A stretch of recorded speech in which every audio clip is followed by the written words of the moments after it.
नमस्कार, आप देख रहे हैं नेक्स्ट 9 न्यूज में हूं कपिल आपके साथ। फिलहाल हम बात कर रहे हैं मध्य प्रदेश की, जहां पर साल 2023 में चुनाव होने वाले हैं और इसी को लेकर जो है वो शिवराज सिंह चौहान भाजपा का जो आला कमान है यानी कि मोदी शाह को ये दिखाना चाहते हैं कि वो एक बार फिर से मुख्यमंत्री बनने के लिए तैयार हैं और उनको पूरी तरह से जो है वो समर्थन जनता का भी पहले से ही प्राप्त है, यानी कि वो उतने वोट या फिर कहें सीटें ला सकते हैं जितने एक मुख्यमंत्री को बनने के लिए जरूरी होती है। अब इसके लिए वो पहले ही आदिवासी समुदाय की अगर बात करी जाए जो उससे खासा नाराज चल रहा था, उसको मनाने की तमाम कोशिशें करते हुए नजर आ चुके हैं।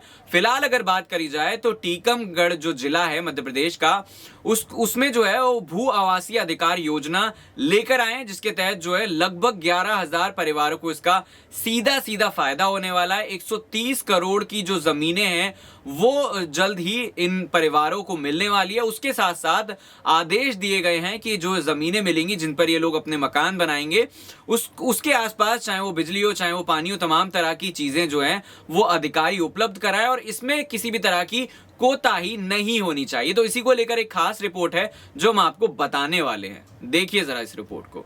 सबसे पहले आपको बता दें कि इस योजना की शुरुआत आखिर क्यों हुई, तो मुख्यमंत्री ने इसके बारे में जानकारी दी और कहा कि आज गरीबों के लिए आनंद उत्सव और प्रसन्नता के दिन है। जब मैं 14 सितंबर 2021 को टीकमगढ़ जिले में गया था, वहां पर एक जगह पड़ती है मोहनगढ़, वहां आया था, तो वहां पर जो गांव के रहने वाले लोग थे उसमें उन्होंने मुझसे कहा कि मामा हमारे पास रहने के लिए मकान नहीं है। और उसी दिन मैंने ये सोच लिया था कि प्रदेश की सरकार हर गरीब के लिए जब तक पक्के मकान की व्यवस्था नहीं कर लेगी जब तक मैं चैन से नहीं बैठूंगा। और मैंने उस दिन संकल्प लिया था कि हर गरीब को मकान बनाने के लिए मैं जमीन जो है वो उपलब्ध कराऊंगा। सरकारी जमीन उपलब्ध नहीं हुई तो जमीन जो है वो खरीद कर देंगे। तो इस तरह की जो है वो बातें करते हुए नजर आए थे और फिलहाल जो है जमीन देने के बाद उन्होंने कहा है कि संकल्प मेरा पूरा हो गया है। टीकमगढ़ जिले में जो इस योजना की शुरुआत हुई थी वो एक जो है बड़ी उपलब्धि है। इसके साथ साथ उन्होंने रोजगार को लेकर भी बात कही। उन्होंने कहा कि आवास के साथ ही हर गरीब को आयुष्मान योजना का लाभ भी दिया जा रहा है। अच्छी शिक्षा के लिए 20 से 25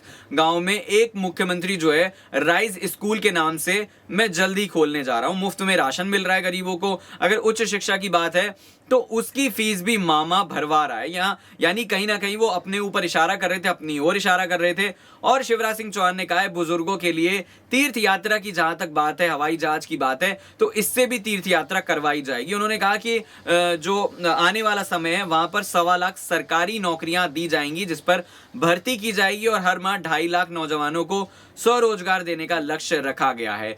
तो इस तरह की जो चीजें हैं वो बोलते हुए शिवराज सिंह चौहान नजर आए थे। तो क्या लगता है जो दर्शक हमें देख रहे हैं, इस खास रिपोर्ट को देख रहे हैं, आपको क्या लगता है कि शिवराज सिंह चौहान जो सिंधिया और बीडी शर्मा जो दो बड़े नेता हैं लगातार मुख्यमंत्री पद की दावेदारी में है, बीडी शर्मा का नाम हालांकि सबसे आगे और कहा यह जा रहा था कि प्रधानमंत्री के चेहरे पर मध्य प्रदेश में चुनाव लड़ा जाएगा और फिर जब चुनाव भाजपा जीत जाती है तो बीडी शर्मा को ही मुख्यमंत्री बनाया जाएगा। तो शिवराज सिंह चौहान क्या इन सब दांव पेचों को चलने के बाद जीत, एक बड़ी जीत जो है वो कामयाब होंगे, एक बड़ी जीत हासिल करने में कामयाब होंगे, या फिर बीडी शर्मा जो है वो आखिरकार मुख्यमंत्री बन पाएंगे अगर भाजपा जीतती है? वहीं अगर कांग्रेस की बात करी जाए तो कमलनाथ और दिग्विजय दो ऐसे अनुभवी नेता हैं जो कहीं ना कहीं पूरी कोशिश करेंगे कि आने वाले जो विधानसभा चुनाव है मध्य प्रदेश में उसमें भाजपा किसी भी तरीके से जीत ना पाए, क्योंकि पिछली बार सिंधिया ने सरकार गिराई थी